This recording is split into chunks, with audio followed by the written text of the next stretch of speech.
Not far from the town where I grew up, there's a wooded area with lots of camping spots. A few years back, I visited my family for a week and decided to spend a night or two camping while I was there. My gear was pretty simple since I wasn't planning anything extreme. I just wanted to find a nice spot and set up for a short stay. I picked a random path and started following it. Most of the trails in that area led to a lake a few miles into the forest, so I figured that's where I'd end up. But after going 5 or 6 miles in, I realized this trail was leading somewhere else entirely. That actually made me more curious, so I kept going, wondering where it would take me. After what felt like forever, though, it seemed like the path had no end. Eventually, my legs were worn out, so I found a small clearing off the trail to settle in for the night.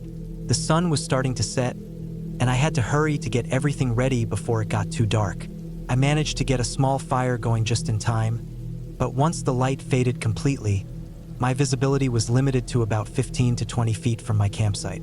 I stayed by the fire, boiling some water to make tea and unwind before turning in. It was hard to tell how much time had passed, but probably about an hour later, I heard footsteps approaching on the trail. At first, I assumed it was some kind of animal, maybe a deer, but as the sound grew clearer, I realized it was definitely a person. I watched as they walked along the trail, their silhouette barely visible from the light of my fire. They were too far for me to make out any details, but I could tell they were tall and carrying a backpack. They didn't stop or acknowledge my presence, just continued on their way. It struck me as odd that they weren't using a flashlight, especially since it was deep into the night. But since they had a large backpack, I figured they must have been an experienced hiker who knew what they were doing. After that, I didn't think much more about it. I stayed by the fire for another hour or so before letting it burn down and crawling into my tent for the night. At some point, I woke up needing to relieve myself. I tried to ignore it and go back to sleep, but after tossing and turning for a while, I finally gave in. Unzipping my tent, I stepped outside and walked about 20 feet away to do my business. Just as I was about to turn back, I noticed something move on the far side of my tent. There wasn't enough moonlight for me to see clearly, but I had the overwhelming sense that someone was there. My heart started pounding as I slowly made my way back to the tent, my eyes darting around the trees surrounding my camp. Trying to stay as quiet as possible, I reached inside for my backpack and pulled out a flashlight. The moment I turned it on, the beam revealed a figure standing near the trail. It was the same tall person I had seen earlier that night. The second my light hit them, they bolted into the trees, disappearing from view. And just like that, the forest was silent again. I sat there for what felt like an eternity, gripping my flashlight, my mind racing. Eventually, I realized there was nothing I could do except leave as quickly as possible. I hastily packed up my things, leaving behind my cheap tent, and started walking back toward the trail. When I reached the spot where I had last seen them, my fear only deepened. There were no signs of them anywhere. Were they still nearby, watching me, following me? Keeping my flashlight on, I pressed forward, scanning the trees with every step. The night stretched on, but as the sky began to lighten, I finally started to feel a little safer. I made it back to my car without incident. When I got home, I looked up the path I had taken, only to realize it wasn't even an official trail. Maybe that person was just another wanderer like me, but that wouldn't explain why they had been lurking near my camp in the middle of the night. And how long had they been there before I noticed them? Looking back, I truly believe that if I had stayed through the night, I might not have made it out at all. Leaving when I did may have been the only reason I ever got to leave at all.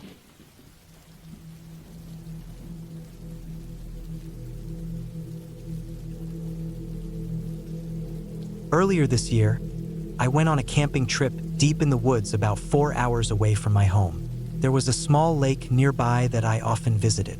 It was a quiet, hidden place, and I doubted many people even knew about it. That made it a perfect, peaceful retreat every time I went. On the first day after setting up my tent, I realized I was the only one there. The lake wasn't very big, surrounded by a grassy shore with thick trees enclosing the area, so I had a clear view all around. Not long after I arrived, I noticed someone emerging from the woods on the far side. He set up his own campsite and seemed like a typical camper, minding his own business at first. As the sun was getting low, he started making his way around the lake toward my spot. He approached with a friendly smile and introduced himself as Daniel. He mentioned that he wasn't sure if I had seen him set up, but he noticed me across the lake and figured he'd come say hello since we were both camping at this remote spot. We ended up chatting for a while, and he turned out to be a pretty cool guy. Daniel was 27, close to my own age, and we both liked this location because of how isolated it was. After about half an hour of conversation, he headed back to his side of the lake as night fell. The night was uneventful, but the next morning, we spent most of the day talking and hanging out. He shared a 6-pack of beer with me, and we relaxed on the shore, enjoying the peaceful surroundings. By the time evening rolled around, I was sitting by my small fire, feeling glad to have met someone who could be a great camping buddy in the future. As it got later, I started putting out my fire, getting ready to head to bed, when I noticed Daniel walking around the lake. His fire had been out for a while, so I assumed he had already turned in for the night, but here he was. He approached my campsite, and something about him seemed different. "Everything all right?" I asked. His friendly demeanor returned for a moment as he smiled and said he had found a really cool spot with an amazing view. He insisted that it was best seen at night. I hesitated, saying it was late, but he was so enthusiastic about it that I felt like I'd regret missing out. After all, wasn't the whole point of camping to experience places like this? I agreed to go, and we walked around the lake before heading into the woods. There was no trail, so I quickly realized he must have been to this place plenty of times to know exactly where to go in the dark. We walked for about 15 minutes before he slowed down. Then he pointed ahead with a grin, signaling we had arrived. When I stepped forward to look, I saw an old, abandoned trailer. The thing was in awful shape. Rusted metal, covered in moss, and looking like it had been sitting there for years. Confused, I turned back to Daniel, but his expression had changed completely. His face was emotionless, almost eerie. "Daniel, what is this?" I asked. He didn't respond. A sudden wave of fear hit me as I glanced around in a panic. That's when I heard the creaking of rusted metal behind me. Before I could fully turn, someone else came rushing out of the trailer. I took off running. I could hear Daniel and the other person chasing after me, but I pushed myself to keep going, sprinting as fast as I could. I didn't stop until I was completely lost in the woods. I had no idea where I was, but I kept moving, keeping my eyes on the trees until the sky started to brighten with the morning light. When I finally made my way back to the lake, I stayed hidden among the trees, scanning the area. My entire campsite was gone. Every piece of gear, my tent, everything. It looked like I had never been there at all. I quietly found the trail back to my car and drove straight to the nearest town to report what happened. The local authorities took my statement, but they never found anything. Honestly, I don't even think they really tried. I still don't know what Daniel had planned for me that night, and I don't want to imagine what would have happened if I had stayed a moment longer.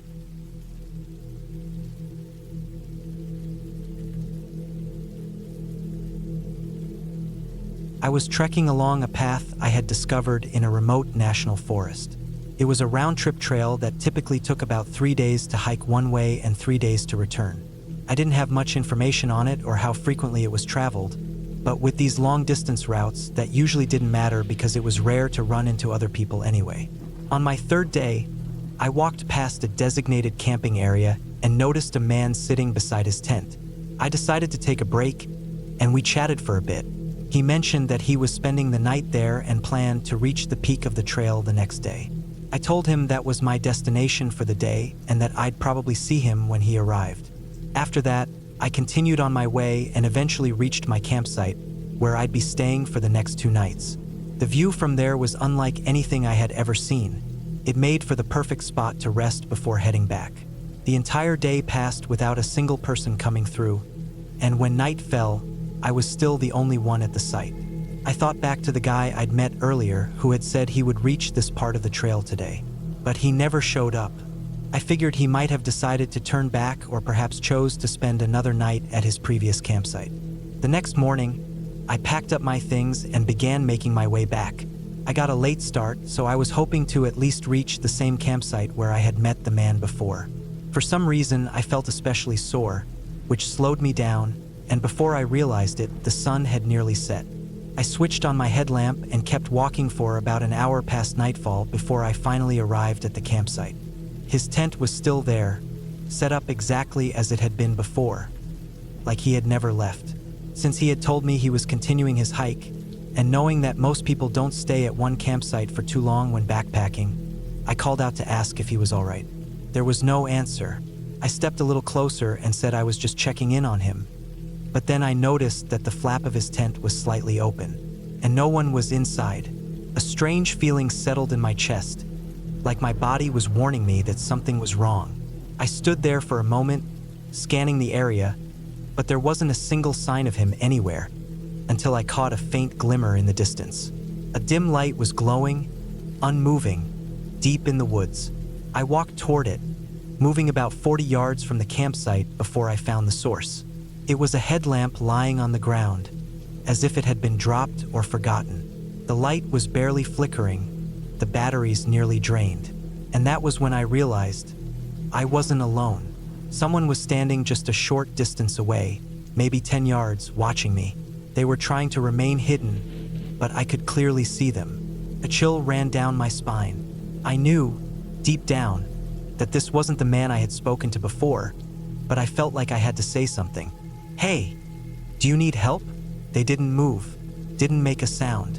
"I'm sorry, I'll just go," I said, my voice shaking. Then, I quickly turned back toward the campsite. Luckily, I hadn't unpacked anything yet, so I threw my backpack on and immediately started walking away. As I did, the headlamp in the woods flickered out. I didn't stop. I walked as fast as I could, covering another 3 miles until I reached the next campsite. I reported what had happened as soon as I had the chance. Unfortunately, it was exactly what I feared. The man I had met earlier had disappeared. There were almost no leads for anyone to follow, and searching for someone in such a remote wilderness is nearly impossible. Whoever that person was, the one I saw standing in the darkness, is the biggest mystery of all. They might be the only one who knows what really happened. But deep down, I think we all have a pretty good idea.